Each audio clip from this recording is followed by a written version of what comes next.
Let's take a look at example 3 for rotations. So in this example, we are just given the graph to start out with. So let's do like we normally do when we're given the graph and pick out all the points and fill in our table. So A is located at -2, 3. So I'm going to put that over here where we normally put our A value. Let me go ahead and write A, B, C, D. B is located at 1, 4. So we'll fill that in. C is at 2, 3. And D is at 2, 2. Then I'm going to fill in my A prime.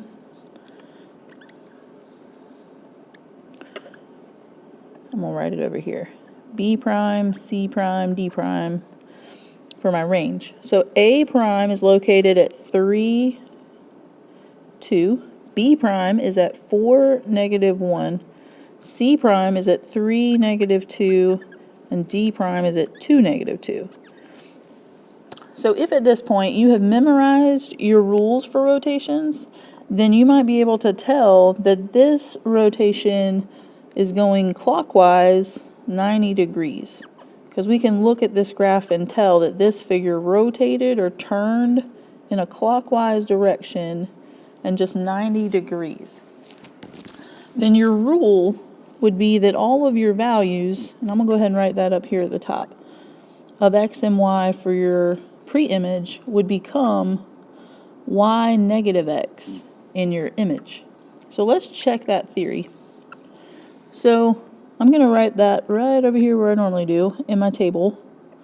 And I'm just going to check to make sure these points I picked out would make sense. So if I switch the x and y and then make x negative, that means I would have 3 and then -2 would become +2. And then that is in fact what I have from my table, or excuse me, from my graph that I've picked out. Then if I look at B and I put y first and then x, and I need to switch the sign of the x, then that does give me what was graphed for B prime. And then for point C, if I put 3 first and then change the sign of x, again, that's checking out for C prime. And then for D, if I switch these, I have 2 and then make x -2, and that matches D prime. So it's good to know the rules for rotations and remember our simple way to keep them straight. So I'm going to review that real quick. You have 4 quadrants on any graph. The first quadrant is positive, positive. It's kind of like our basic quadrant we start with, and that's just x, y. And then think of 180 degrees would be over here in the third quadrant, and that would be -x, -y. And then the other 2 quadrants, we have to switch the y and the x values. But then it just goes with what your quadrant should normally be. Your second quadrant, which is over here in the top left corner, the first value, which is normally our domain, which we've written as a y in this case, would have to be negative. And then that x would need to be a positive, because our normal values for the second quadrant are negative, positive. In our fourth quadrant over here, the opposite is true. These values are always positive and then negative. So your y value should be positive and your x is negative.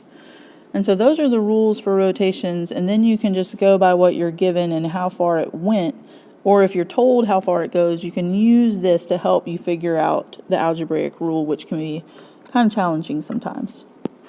All right, so let's just finish up by writing it out in a verbal description. So let's say given quadrilateral A, B, C, D with A at -2, 3, B at 1, 4, C at 2, 3, and D at 2, 2.